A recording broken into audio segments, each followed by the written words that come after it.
Good evening. The meeting of the Middlesex County School Board will now come to order. Please stand and join me for the Pledge of Allegiance.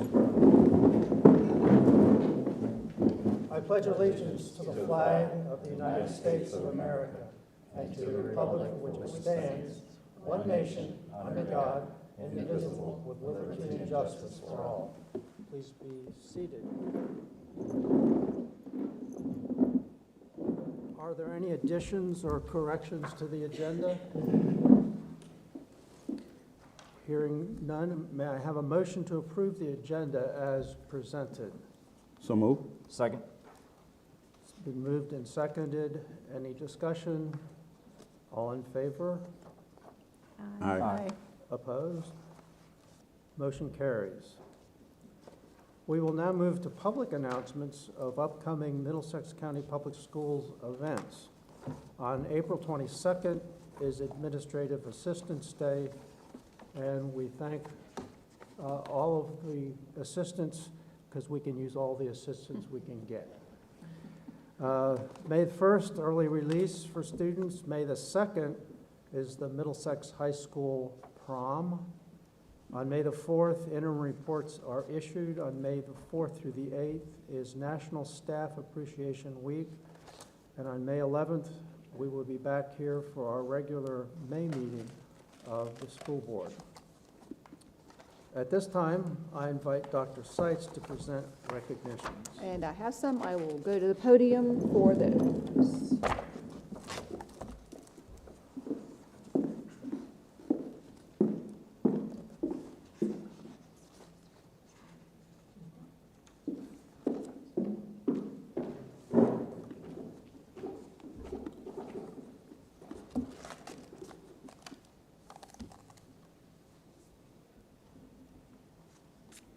We have a few recognitions this evening, and we are going to start first with our Navigators of the Quarter. This finishes out quarter 3, and we sent out our nomination form to all of our staff and students and families and community for nominations for all 4 of our strategic plan areas. And so Dr. Bishop and I visited classrooms and departments and parking lots last week to recognize our Navigators of the Quarter, and then we invited them here this evening if they were able to make it so that they could be recognized in front of the board. And so with that, I will start with first strategic objective is deeper learning. And the first teacher we would like to celebrate and recognize is Kathleen Oneman, and she is our 3-year-old preschool teacher at Middlesex Elementary. Does not look like she is here this evening, so we will make sure she gets her certificate and her pen. Next, we recognize Justin Hayes. Mr. Hayes is one of our 5th grade teachers at Middlesex Elementary. We're going to have you come on down, Mr. Hayes. Yep. Perfect, thank you. We now want to recognize Angela Johnson. Ms. Johnson is one of our mathematics teachers at Middlesex High School. I don't think I saw her. Spring is very busy, busy. We also want to recognize Laura Longest. Ms. Longest is one of our 3rd grade teachers. She did send me an email and said she had a prior commitment and she was unable to make it this evening. So we will go to our next, who I know is here, and that is Ms. Abby Parrish. Ms. Parrish is our art teacher at Middlesex Elementary. This is her first year at Middlesex Elementary, and she just finished a fabulous art show with our elementary students.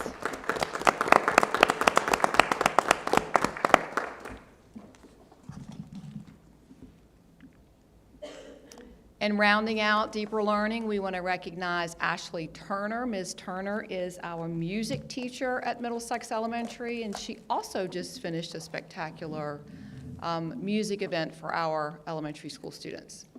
Looks like she is not here this evening either.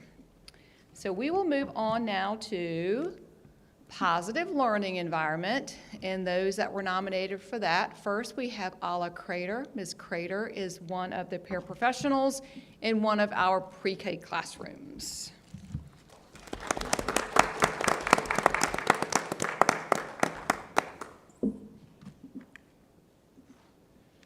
We want to recognize Laura Johnson. Ms. Johnson is one of our high school English teachers. I did see her come in.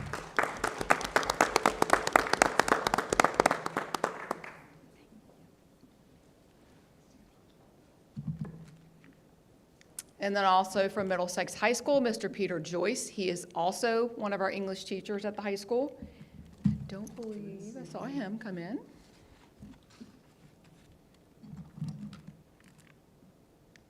We also want to recognize Halen Liverman. She is a valuable paraprofessional at Middlesex Elementary School, taking on a lot of responsibilities with teachers that are out on maternity leave right now.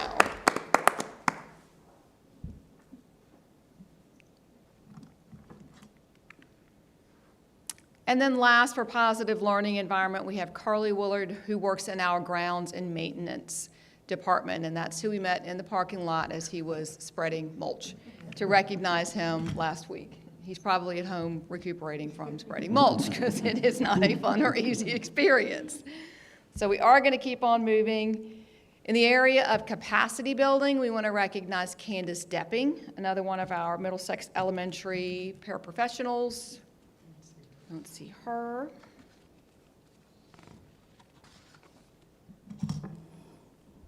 Next is Mrs. Catherine Lewis, our Middlesex Elementary Assistant Principal, who we affectionately know as Kat.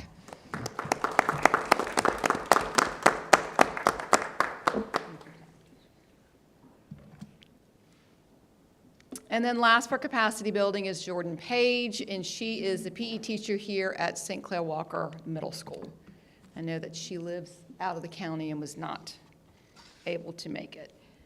And so our last navigator of the quarter, we have one person nominated for community engagement, and that is Chelsea Hunt, who is one of our third grade teachers. And I do know that she's in the community this evening because she is coaching a Little League team, is why she could not be here this evening. And so we will make sure that those who were not here get their certificates and get their pins. When we visited them last week, we had just a small flower and then a note that said exactly what they were nominated for. Nominations come from colleagues, they come from parents, they come from students. It's very heartwarming, especially to see what our students and parents write about our staff. So for those who could make it this evening, thank you, thank you. Yeah, we'll take a picture.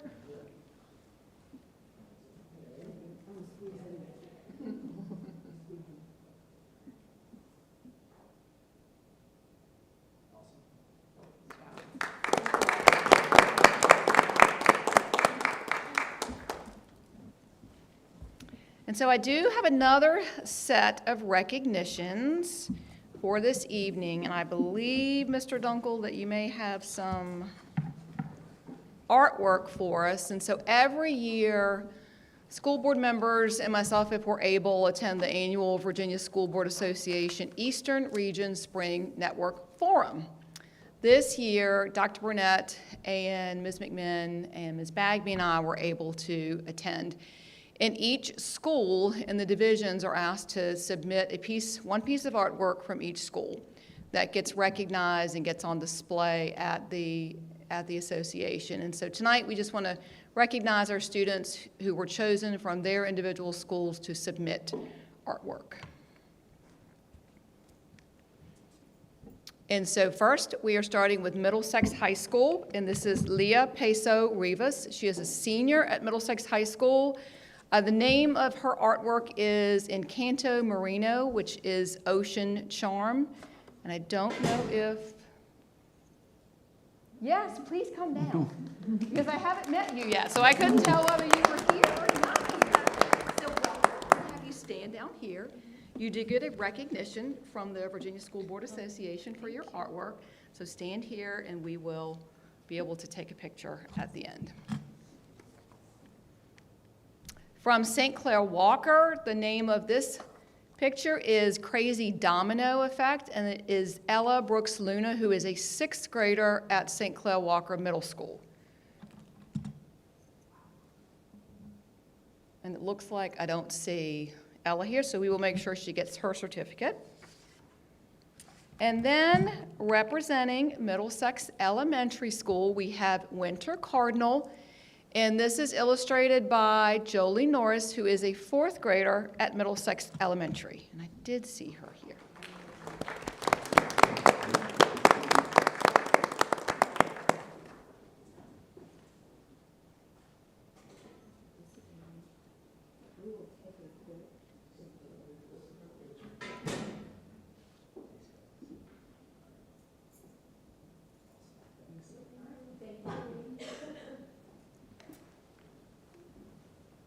And those are my recognitions for this evening. Thank you, Dr. Seitz. We'll now move to educational highlights from Chesapeake Bay Governor's School.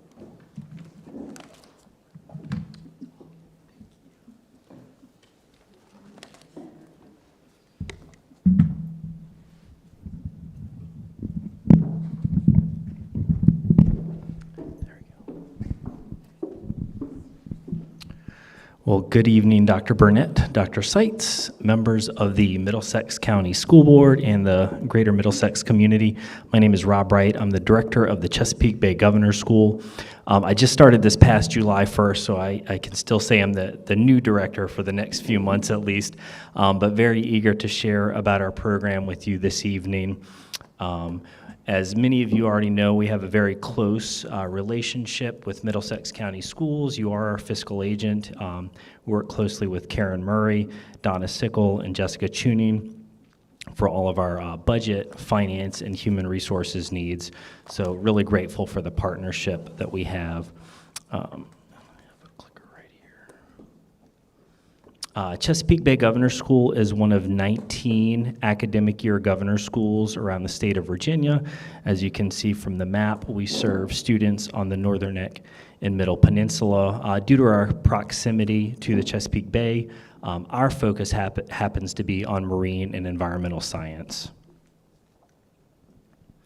And so one of the focuses of academic year governor schools is to provide a challenging, rigorous environment to really help provide our brightest students with a chance to be fully prepared for the college experience. So our mission is to provide this community of 10th through 12th grade students the opportunity to explore the connections between math, science, and the environment, and to develop them into leaders for a complex, rapidly changing society. And I have to pause and say that all of the photos you see are from our field studies or from our hands-on labs in our classes. You might see some familiar faces on some of these slide decks. CBGS, like a lot of the academic year programs, is a shared day program, meaning students from our participating divisions come to us in the morning. They apply as 9th graders, and then they participate as 10th, 11th, and 12th graders.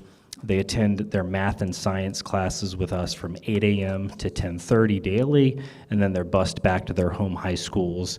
The benefit of the half-day program is they get to keep their friends here at Middlesex County. They get to participate in electives, activities, and sports, but they also get to make friends and colleagues from other participating school divisions.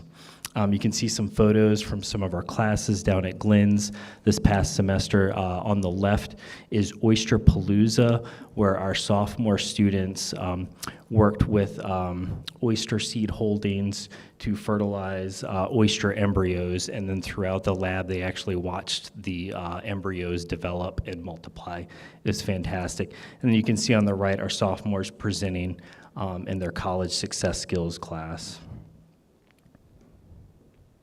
By the numbers, we have 14 participating school divisions across 3 sites.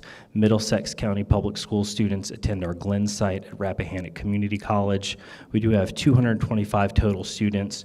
Of those, 64 attend our Glen site. You also might see some familiar faces, as this was at Education Day for the Urbana Oyster Festival on the left there. And if you'll humor me, I have a 3.5-minute video produced by PBS Blue Ridge this past May. So some of the faces may have changed, but it's still the same Chesapeake Bay Governor School, and this video very concisely encapsulates who we are.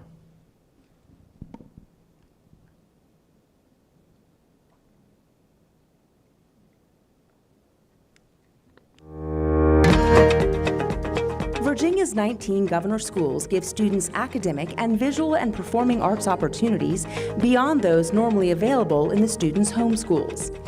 The Chesapeake Bay Governor School for Marine and Environmental Science provides high-ability students from Virginia's Northern Neck and Middle Peninsula with exploratory, investigative, and career experiences. The curriculum is interwoven with marine and environmental sciences, giving students the opportunity to foster a true appreciation for the natural world around them. 10th through 12th grade students from 14 school divisions attend the Governor School during the morning at one of 3 sites in Bowling Green, Glens, and Warsaw. With a focus on field studies, students benefit from hands-on experiences in and around the Chesapeake Bay, which serves as a living classroom. Chesapeake Bay Governor School is one of my favorite places that I've ever been in. It's a place that I can connect with a wide variety of people and challenge myself, while at the same time just being an awesome place. We're a family. There's great bonding that goes on, but there is a tremendous amount of structure in terms of getting these kids to a place where they can be the folks who are leading us in the future. Yes, there are times when you get stressed out and it is a lot of work, but there are many benefits that come from being here, whether it's either meeting new people, new opportunities, or being able to advance your curriculums to be able to better yourself in the long run compared to those people that you're competing with at your base school. What separates us is, in particular, our field studies program, where we take a drop of water up in Shenandoah National Park and then over the course of their 3-year academic career, follow it through fresh and saltwater marshes out into the eastern shore and eventually to the open ocean and the Outer Banks through our overnight field studies program. It's giving them the skills to be able to succeed in that next step. Throughout my journey here, I've met some of my best friends. I have learned so much about myself and how I like to learn. I've learned how to talk to people, I've learned how to present, and I've learned how to be a scientist. For a high-achieving student, their parents know that they need to be pushed a little harder. There shouldn't be any fear that they're going to go into this alone, that they're going to be walking alone and they'll have no support. That's quite the contrary. Because we have a small community, the teachers are able to support students in ways through tutoring after classes, Schoology messages, and just in every way that they can for them to be successful. So Governor School really has pushed me to foster my love of learning and curiosity, while at the same time giving me something that is almost unheard of in this small rural area.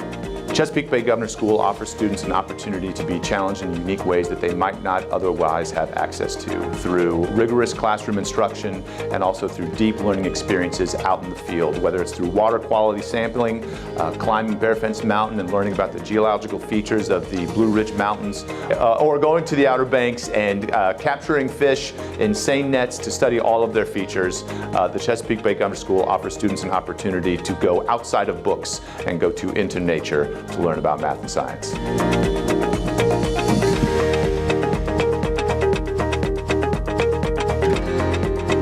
To learn more about Virginia's governor's schools, visit DOE.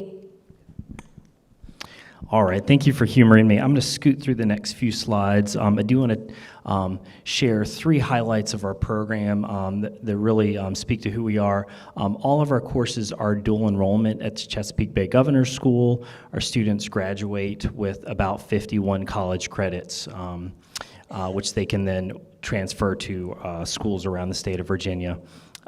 We have a robust field studies program, which students travel overnight. It's tightly correlated with what they're learning in our classes. I'll speak to that more in just a second.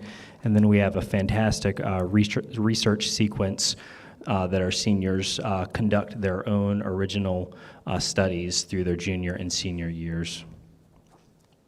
Academically, you can see our sequence for our sophomores, juniors, and seniors. We have our marine and environmental science classes, our math classes, and then our traditional lab classes, again, all dual enrollment to help prepare students for college. Our annual field studies, so our 10th graders start in the outer reaches of the watershed of the Chesapeake Bay. We take them to Shenandoah National Forest. We're actually going in a couple of weekends where they go hiking, they do camping and water sampling. And then as juniors, they come up to the estuaries and marshes around the bay, actually nearby New Point Comfort in Matthews County. And then we took a local overnight stay that Camp Piankatank, I'm sure you're familiar with, where we went kayaking. They learned about the aquatic life in the marshes and did some seining for fish and whatnot. You might see some familiar faces. And we're careful to distinguish these as field studies, not field trips. These experiences are jam-packed from morning to evening with student learning. You can see our site lead teacher, Ms. Beam, in the background there. It's evening, it's after dinner, and the students still have their notebooks out and they're learning all day long. And then our seniors, as Ms. Caitlin just did this past fall, they go down to the Outer Banks of North Carolina, where they learn about the history and ecology of the sand dunes. They study beach erosion, ghost and mole crabs, and other marine and aquatic life. Again, you can see them far into the evening, peering through their microscopes. Lots of learning experiences. And then lastly, our senior research project, as juniors, students start to brainstorm a topic of their interest that they'll study on their own. They carry that through into senior year where they do data collection and analysis closely with our marine and environmental science teachers. And then they present a paper and their findings at an annual science symposium at VCU. You can see our winners from this past March for their exemplary presentations. You can see 3 Middlesex students up there, Gunnar Marston, Avery Stahl, and your own Caitlin Hargrove were recognized for exemplary presentations a couple months ago. And then even though we're a marine science school, our students go on to a number of careers, whether it be writing, the medical field, law, traditional sciences, and we have several alumni who are teachers. I like to share that I'm an alumni of Chesapeake Bay Governor School as well. Regardless of what students want to do after high school, we're going to help them get the critical thinking, research skills, and study habits to be successful. I will share that currently 20 Middlesex students attend the Chesapeake Bay Governor School, 6 sophomores, 7 juniors, 6 seniors. Students graduate with 51 college credits. We have a fantastic immersive field studies program, and then the opportunity to do authentic research and collaboration with peers from surrounding divisions makes it a great place to be. I'm going to turn the microphone over to Ms. Caitlin Hargrove, who is one of our esteemed seniors, and she's going to share a firsthand experience. Would you like to hold this, or do you want me to put it back? Here you go.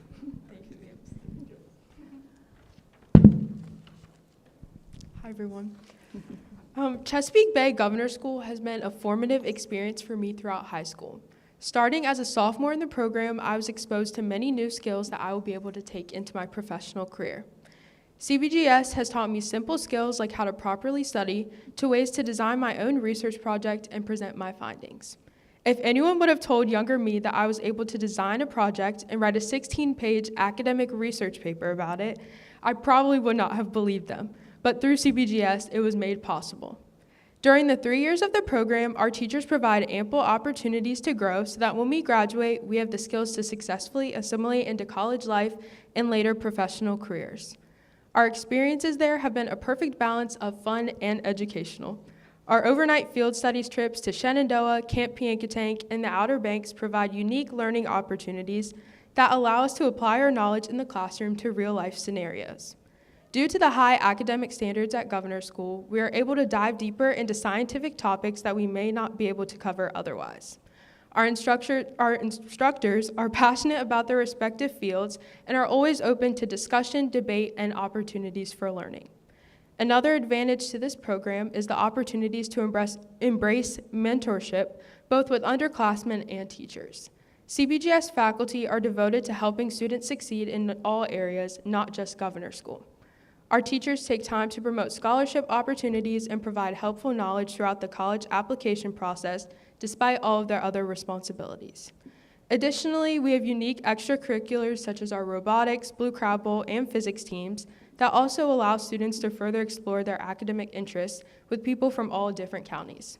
As my CBGS career comes to an end, I'm incredibly grateful to both CBGS and MCPS for making this opportunity available to myself and others. Thank you.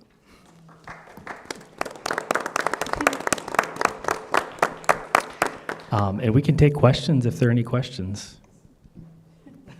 I have a comment. Dr. Seitz and I journeyed to Richmond to see your presentation in the symposium, and I was very impressed. I was also, yes. I do have a question, Caitlin. Did the experience over the last 3 years have any impact on your decision for future plans? I would say that not necessarily in the scientific aspect, but I do think that Governor's School has definitely given me the drive and the skills to be able to succeed in college, and I think that that was able to help me make a decision that's best for me. You know, I know that whatever I go into, I do have the basic foundational skills that are needed in college, and I've also learned a lot of really cool marine science facts, so that's been really cool. You may come back as the director of the Governor's School someday. Who knows? Thank you. I will chime in and say that we've heard anecdotally from our alumni that they feel very well prepared for college. Sometimes, some of them report that it's easier than Governor's School. I can believe that. Any other questions from my colleagues? Thank you, Dr. Wright, for taking the time. And Caitlin, good presentation. Thank you all so much for your partnership.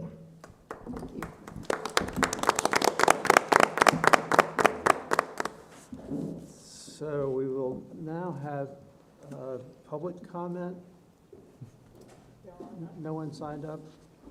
Then we will move on to board member comments. Mr. Reed? I haven't.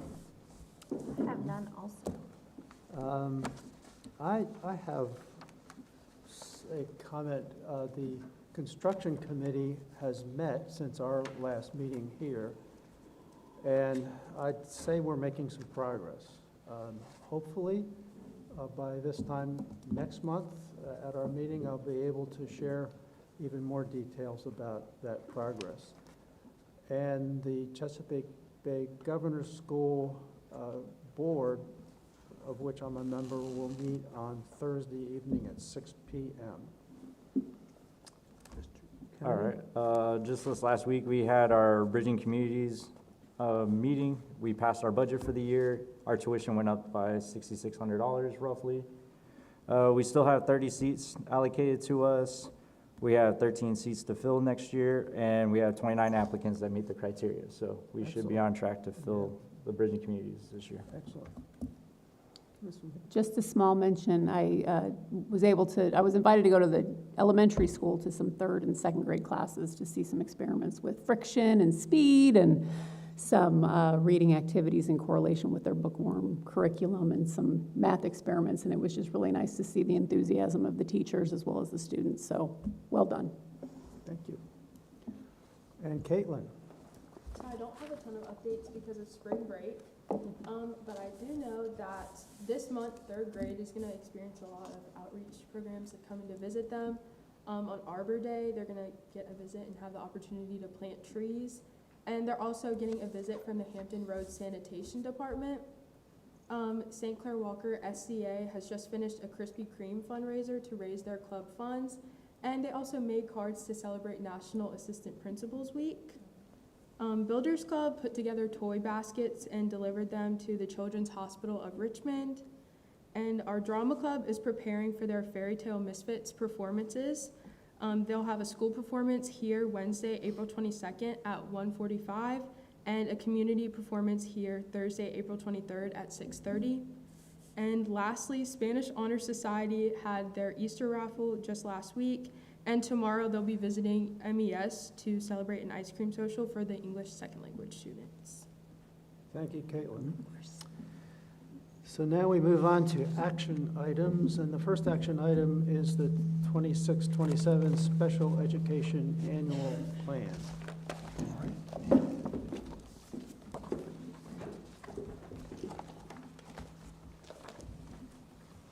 So the Virginia Department of Education Special Education Plan for MCPS is in your board documents. And basically, I'm presenting to the school board this evening the Department of Special Education Plan Part B. Excuse me.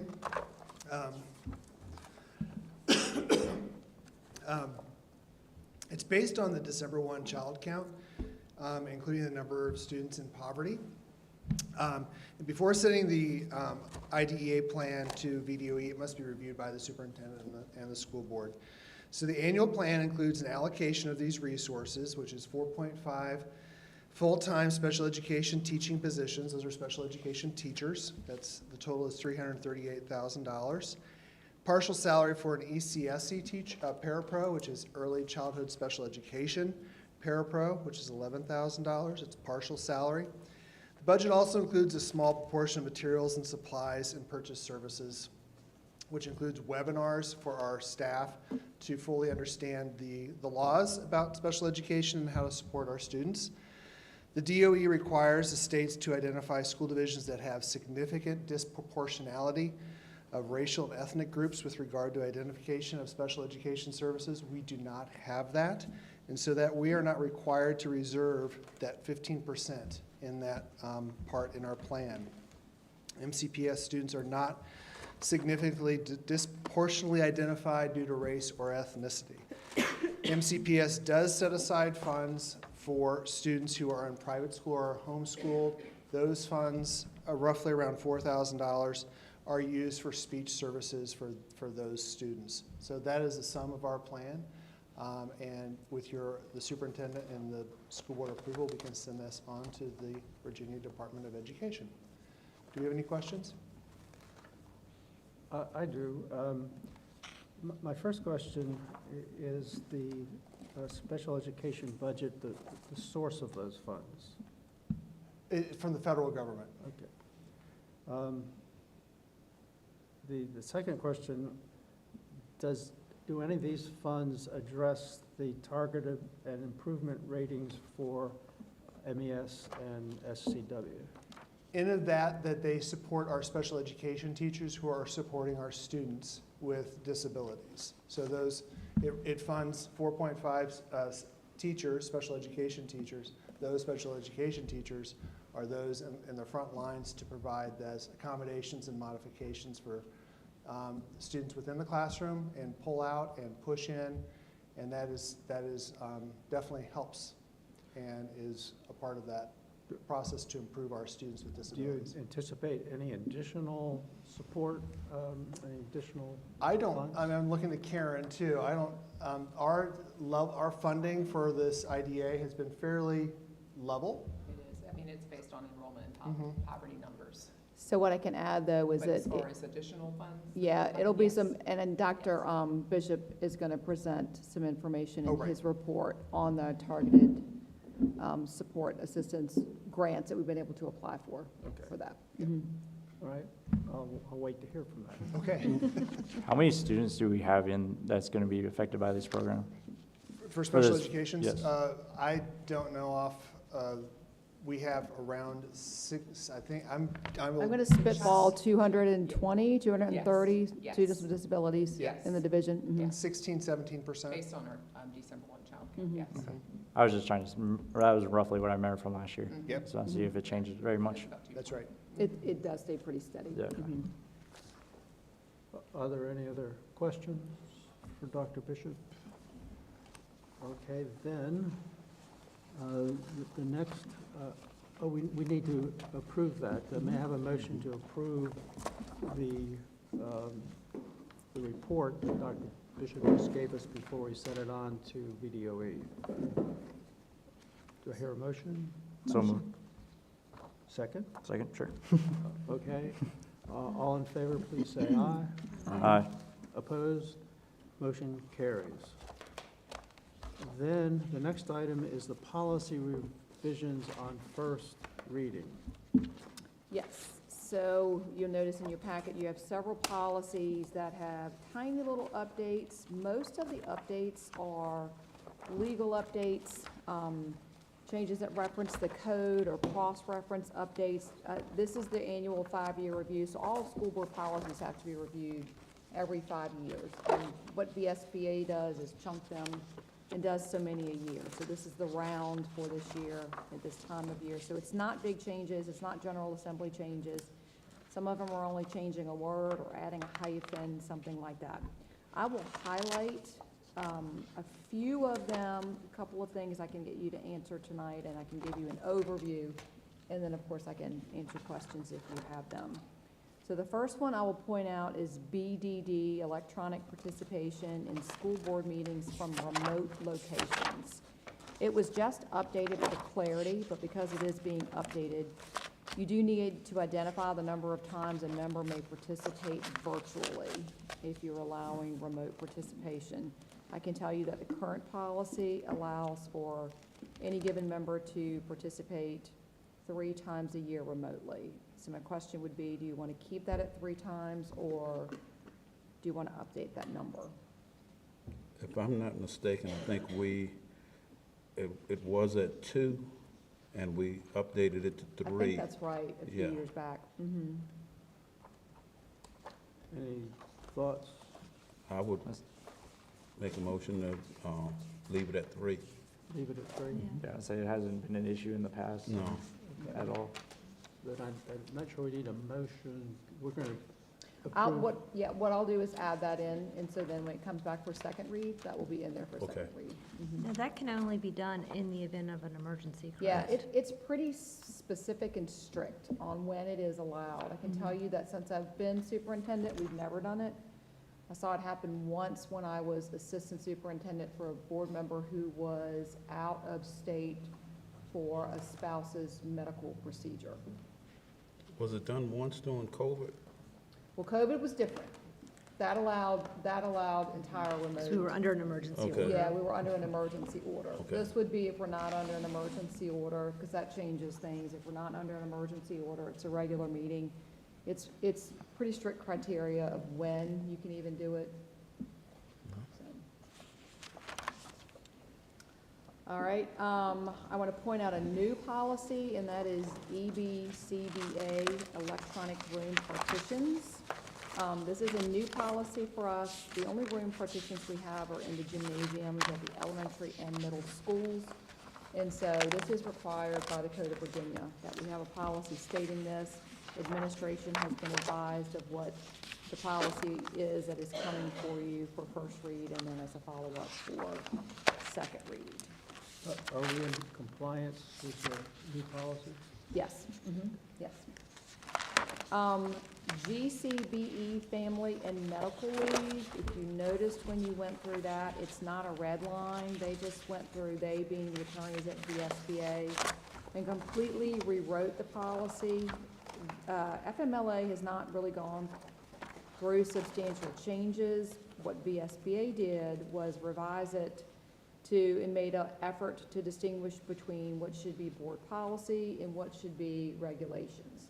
And so if you compared it to the old policy, it is much shorter and it is much tighter. And again, the point was to make the policy strict to what needs to be policy, and then allow school divisions to put a lot of the meat and processes and procedures into the regulation. So you have what is proposed as the new FMLA policy. You do not have the regulations yet. We need to create those internally to bring back to you. Any questions on that one? All right, the next one I'll highlight is GD support staff. And just to let you know that this policy merges 3 policies together. It merges GD, GDG, and GDN. And it was done that to provide more clarity and consistency. The thing that I will ask you to designate tonight is on page 2 of that, under probationary period. It does ask that the school board identify what that current period is for support staff. Our current policy has probationary period for support staff at 180 days. So do you want us to continue with 180 days and bring that back for second read, or is there any discussion on making an adjustment to that? Is 180 days standard? I mean, is that what you typically would see in a position like that? So our teachers are on a 3-year probationary period. This is essentially a 1-year probationary period. Okay. It says within the policy that even finishing probationary period doesn't guarantee that it's the next. So I would say yes, but I'm happy to do a little bit more research on that and for the next board meeting. Well, I was honestly thinking that that was a long time. It is long, yeah. So that, you know, yeah. I think it's definitely It's a long time. up to consider if you want to. But if the teachers are 3, then. And that's what, I'll be honest When with you said that, I was like, oh. Teachers are 3, Yeah. and so these are any support, it would be our unlicensed staff. Yeah. Then it's a 1 year. So if at any time during that year they fail to meet the expectations of their position, that would just prohibit them from being able to have a permanent contract? Is Right. it- Mm-hmm. And of course, they could be removed for cause. Right. I suppose. Yes. Mm-hmm. I guess 180 is. I mean, I don't have a problem with it. I'd say, Keep it Yeah. at keep it 180. 180, Okay. yeah. Okay. And you all can always, at any time during any calendar year, school year, can always make an update to a policy if you find that that's required, so, okay. There were a few, I'm not really gonna go into them. Anytime, there were a few policies that would reference, if you're looking at the red line version, and it would say, add this policy in. So any other policy it referenced, instead of me going through the next 5 policies, if it referenced another policy, I can assure you that we already have that policy. The reason they did it that way is because not every school division adopts the exact same policy letter that VSBA presents you in a sample policy. Like Virginia Beach City Schools are going to have their own configuration of how they name it. And so for us, we do adopt the model policy with the exact same lettering. So if it referenced that a school should add, let's say, a policy on student conduct, and it would give sample policy JFC, we have policy JFC on student conduct. And so there was not anything that would need to be changed from the red line version in that. So I'm not going to go into any of those. Okay, so any policy that may be, that you're looking at, and if there's a policy that is attached to it, it has the reference on that page, so you know where to go to continue on with that Yes. policy? Okay. Because some policies do contain a reference to Yes. another policy. Okay. Like you're meeting this, but you need to refer to this piece also. Visitors and things like that, and it has, you know, when, especially when it goes under visitor policies, and then it refers to, like, those who are identified as sex offenders, so that's a different policy, and so it references. What I can confirm for you is that any policy that you're seeing for first read, if it referenced, it's called a VSBA sample policy, we do have that policy. So, in an effort to just shorten the policies that I'm highlighting, I just bring it to you that way, if that's okay. I'm happy to go into them if there's anything in there. And I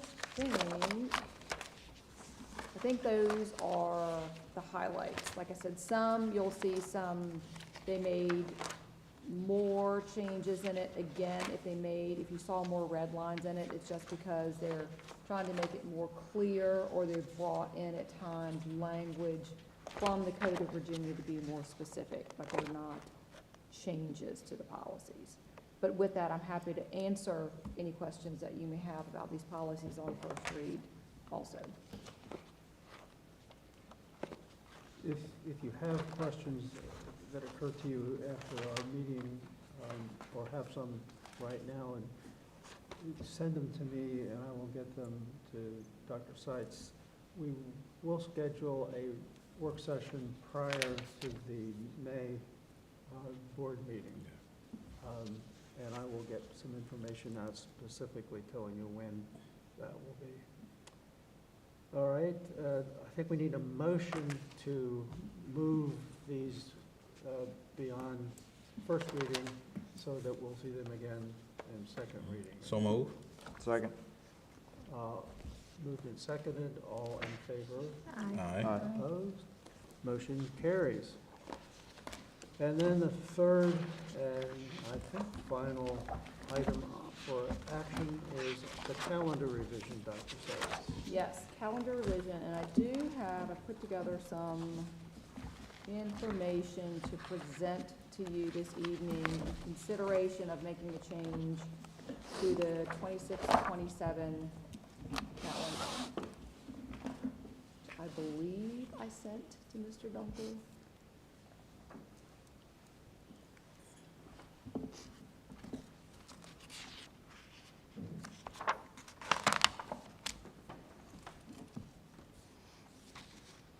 I think we have it in our. You have it, yes. We do. Just waiting for the. It's on this one. Oh, okay. That one's just a delay, yep. All right, perfect. Okay, so let's get going on that. And so we discussed this at last month's meeting, and you agreed for me to pursue a survey and get some information back. Just a little bit of background. Per the Code of Virginia, it was written in that schools, except for those that have a waiver, may only start school 2 weeks prior to Labor Day. And so that's new as of, I think, the 2020-2021 school year. And that's when Middlesex jumped onto it, or Middlesex County Public Schools jumped onto the pre-Labor Day start was when that was written into code.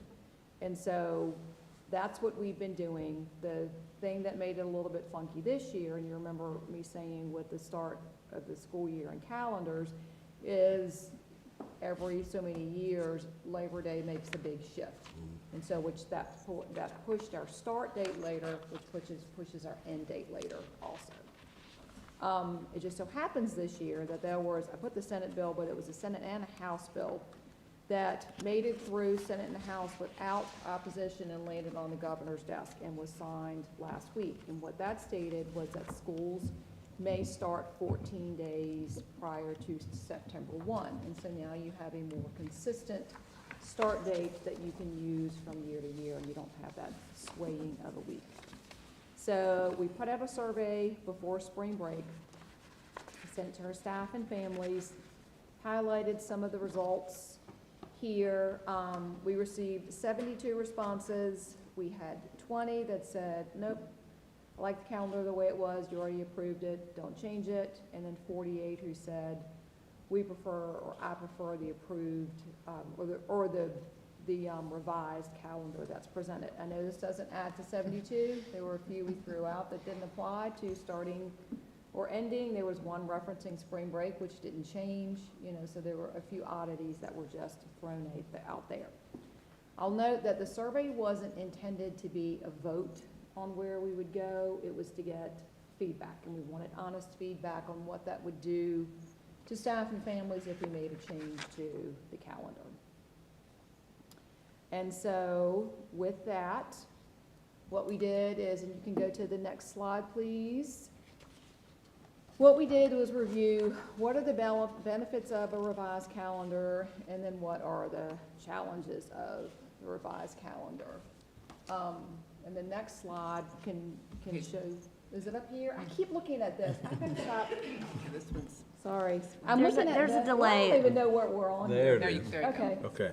We're supposed to be on the benefits of the revised calendar. I'm so sorry, Steve, because I am not seeing this behind me.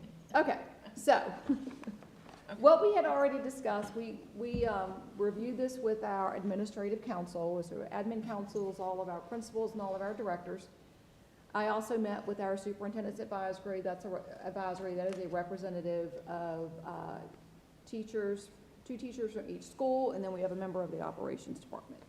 And so the advantages are obviously more consistent start because it's tied to September 1st.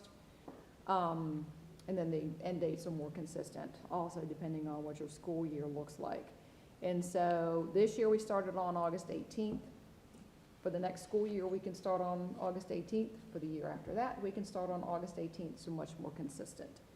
There's better alignment with regional programs and our neighboring divisions that we still coordinate with. And so Governor's School, for example, if we stay with the 24th, starts 2 weeks prior to that. And so now we're back, we would be backing it up so that we only have only a gap of a week. It puts us ending closer to in our regional programs, and it has us starting at the same time the new revised calendar does, also is King and Queen County, which is where our JROTC students participate. We've got stronger alignment for high school fall athletics. They are starting earlier and earlier each year. So our high school students are committed to practices and such in August. One of the things it avoids is the conflict we've had on some Saturday graduations with the state track meet, which is unavoidable in some years. In the revised calendar, the second semester parent-teacher conference, we tweaked that a little bit and put in a full work day after the conference, which the feedback we got from our staff, that was very beneficial to them. It does, especially this year in school, right before Memorial Day weekend starts on that Friday, which is feedback we hear every year in the calendar. And then the amount of time off in a revised calendar, summer-wise, would be the same as this year. It's, I think when your mind looks at, I have the whole month of June and July off, it makes you feel a little bit better. I can tell you that staying with the one that we already have approved, which has a start date of August 24th and takes us into June, I will be bringing the 27-28 calendar year with an August 18th start. So I can already hear you've shortened my summer for a week. And so those were things to think about also. Things that did not change were the Thanksgiving time off, that's 3 days, winter break, and spring break. So those were the benefits. And so then we also wanted to look at the challenges. The right thing. And so the main challenge is, or the main conflict that we looked at was that because we did approve, and I brought a calendar to you for your approval, that families, staff included, had already made some plans prior to, during that August time when it looked like we either weren't in school or it wasn't in service. And so when I said we specifically dug into the data that we received from the survey, and it was an open-ended, we asked for feedback. It wasn't, when I said we weren't looking for a vote, we didn't ask for a vote. We asked for, please give us your feedback. Dr. Bishop and I dug through that, and the responses that were specific to having plans already, we had 4 responses from staff, and we had 3 responses from family that I already have something planned during this time. And so that's the major challenge compared to the benefits. And so we then talked about how can we propose some solutions in order to transition to a calendar which I do believe better meets our needs.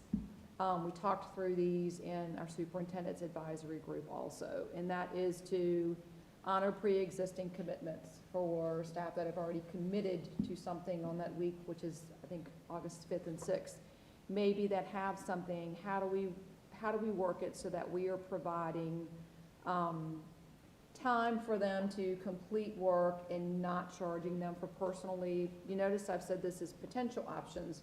All the things we'll think through, and we'll work on specifically what we would do there, which may look like we designate different days during the summer that they could come in and get that time done if they've already booked something or already have travel plans for those days and make those work.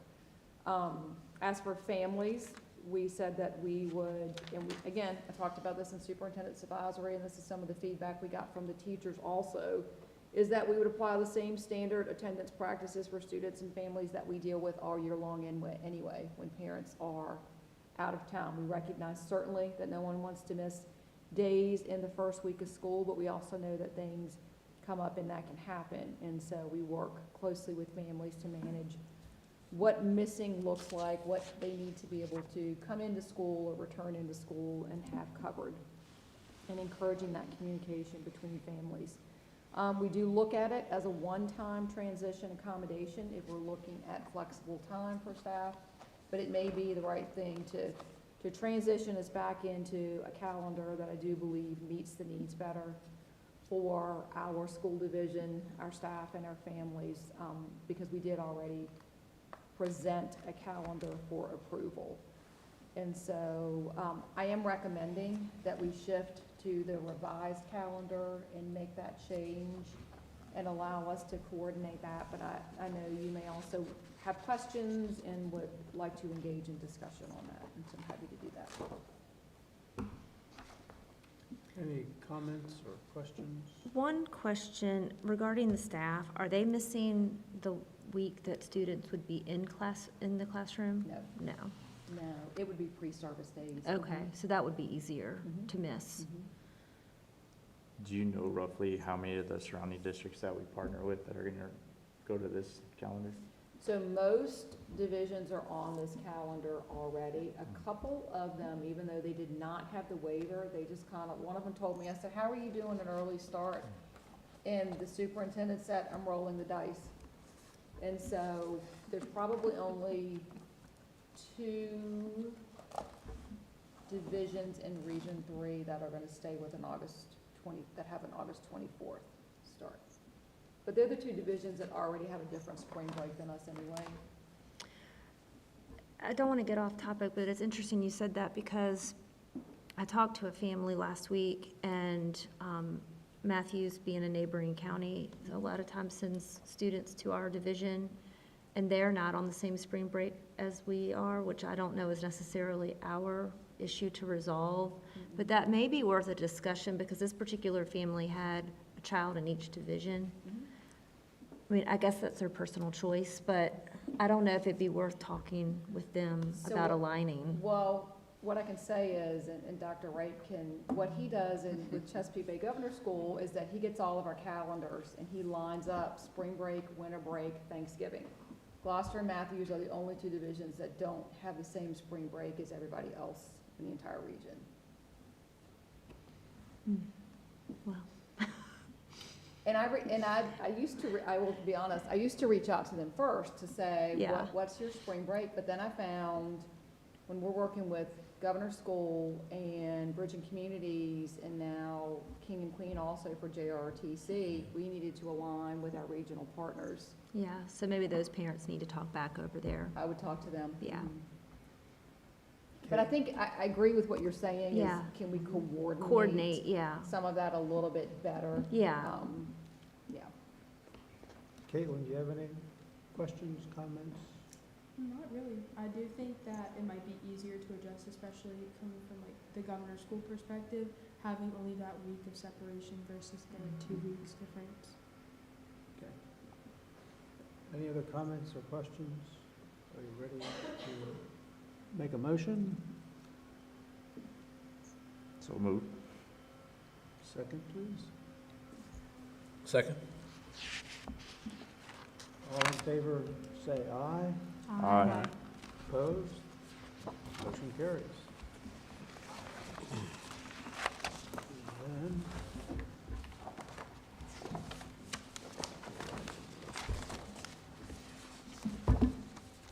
we go to information items. The first item is a policy regulation revision. Yes, and I just bring it to you for information. When we, it's policy IICA-R, field trip request procedures. When we were reviewing policies, we found that this regulation was a little bit outdated, and so we've just updated to reflect what our procedures are currently for field trips. Doesn't need an approval because it's a regulation, but I do bring it to you for information. But if you have questions, I'm happy to answer those also. Questions? Then we will move on to Dr. Bishop's instructional report. All right, and we'll talk about money again. Okay. So remember the multi-year school support plans from the VDOE. We have MES and St. Clair Walker to be designated as targeted support intervention schools. So, which allowed us to create basically another school improvement plan that really aligned with our already comprehensive school improvement plan. So we're doing really the same things and very robust and looking at data and making sure all the parts are in the right place. It brought us back to the table to look at needs assessment, root cause analysis, and just looked at our assets and figure out what we do need. Part of that MSSP plan was to provide about $45,000 per school for MES and for St. Clair Walker to ask for either professional development, resources, training, and that's what we did. We looked at what our students with disabilities and math and reading at St. Clair Walker, math, reading, and science at elementary school, and some of the things that we just landed on. Remember, we applied for this in January. We received the notification that we can spend this money March 19th. So we're kind of a little bit behind the ball on this. We have to spend it by September 30th. So it gives us a very short window. One of the things is we're doing 12 days of tutoring. So we started tutoring last week, Tuesdays and Thursdays for MES and St. Clair Walker, looking at really targeted small groups of students to improve their advancement in math and English. Dr. Walsh is working on the Grassroots, which is a professional development for teachers. Teachers will go through these modules this summer. She's also doing the Math Innovation Grant and the Math Acceleration Grant. So she's very busy with trying to provide really a robust professional development for our math teachers. So there's a lot of moving parts that Dr. Walsh is managing. We also are going to have the Virginia, well, it used to be VASCD. It's VATL, which is the Virginia Teaching and Learning. Chris Jones is the director. He will come here. We have sessions with the leadership team in the building, and then from there in September, he's going to come and do some observations, 6 days in each school to really look at instruction, and provide our teachers feedback and provide our instructional leaders with really just a common framework to provide better instruction for our teachers, because we all want to grow. All of our teachers need to grow.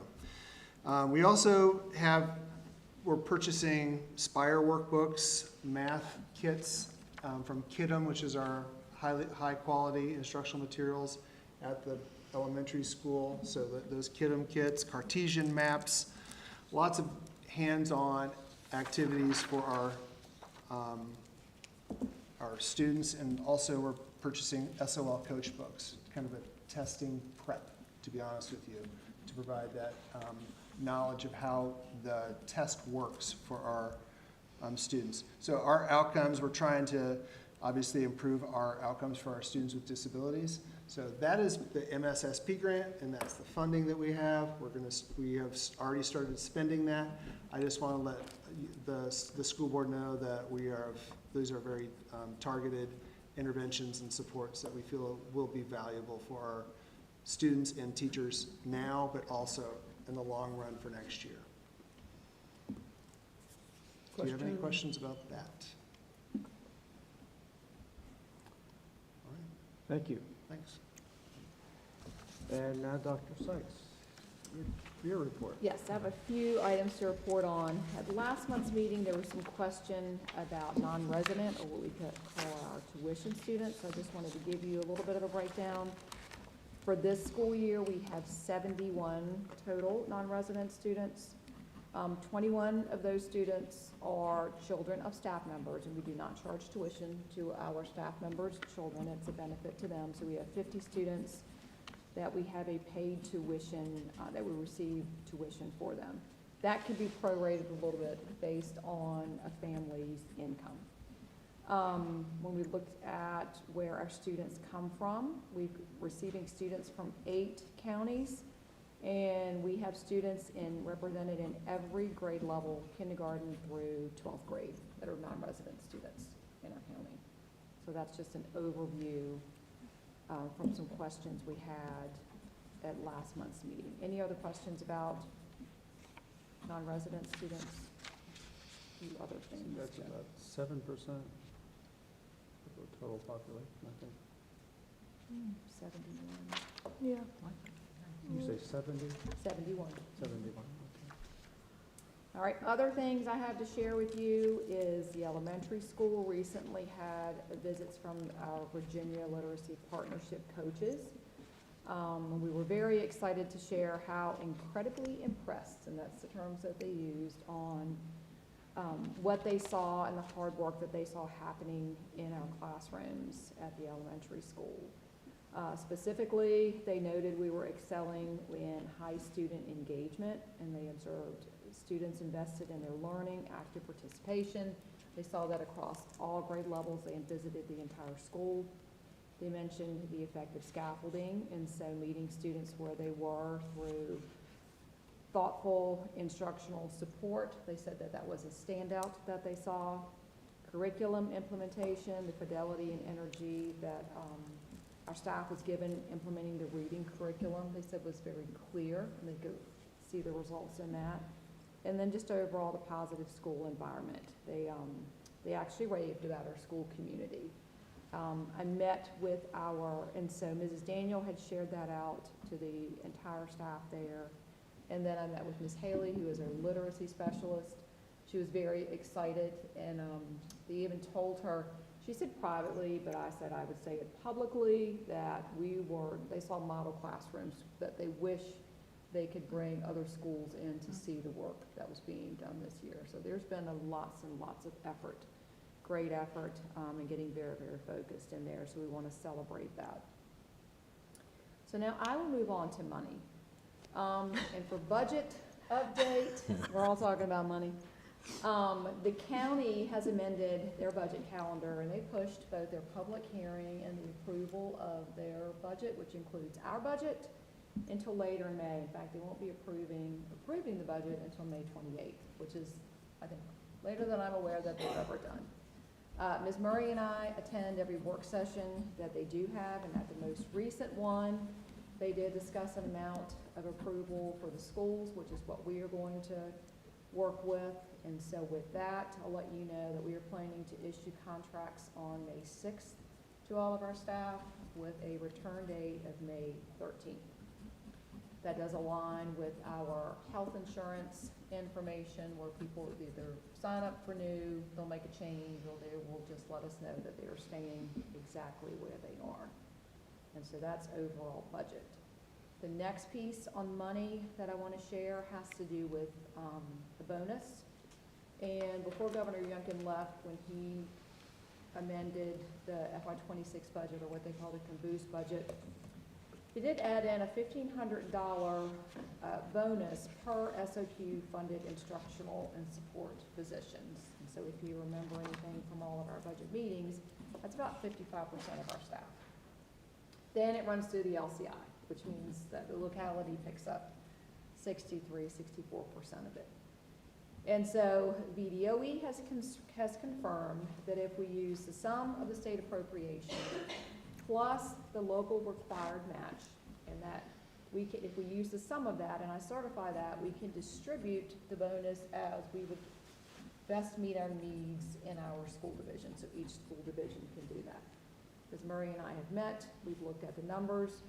What this allows us to do is provide a $1,000 retention bonus to each of our returning staff who sign their contract and turn their contract in by the due date of May 13th. This is similar to what we were able to do last year. Mm-hmm. And so it may be out there that it's $1,500, but most of my colleagues are not able to do a $1,500 bonus because you're using end-of-year funds anyway. And so our plan is for $1,000 as a retention bonus. Any questions about those items?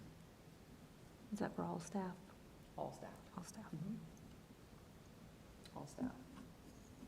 All right, so just to end, we have 7 weeks of school remaining. The last day is on May 29th.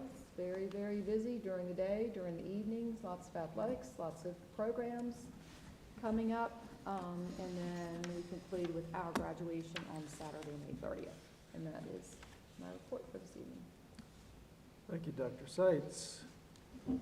Is there any old business to come before the board tonight? Then is there any new business to come before the board tonight?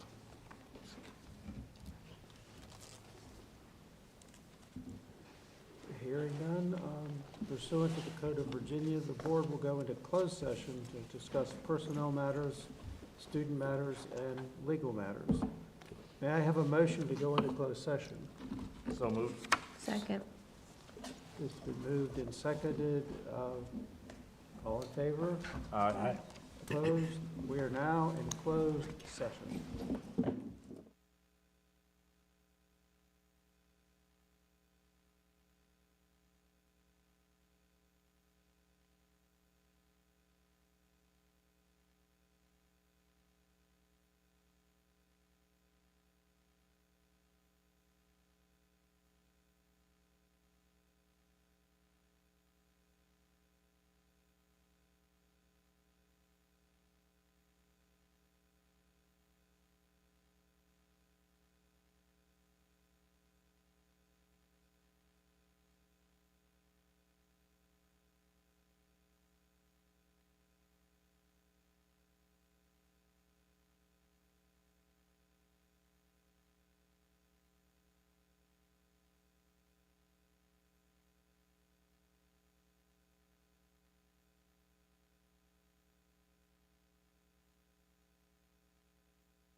He's coming back. He seems all right. Yeah, they have a camp that's going on where they're here 8 o'clock at night sometimes. Volleyball. Oh, yeah, they're good for like 9 o'clock. Yes. So do they pay for us to use these buildings? You got jokes. So, the way our, as if they're a 501c.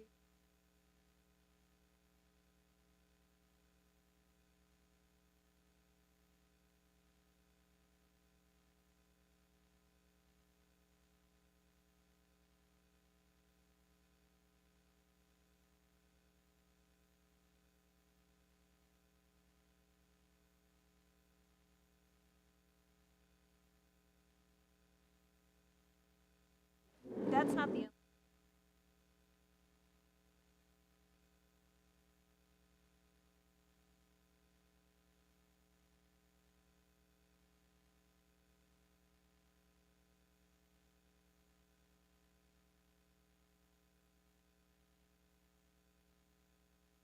It's our utilities, it's, Floor. it's all of that. If it's a show here.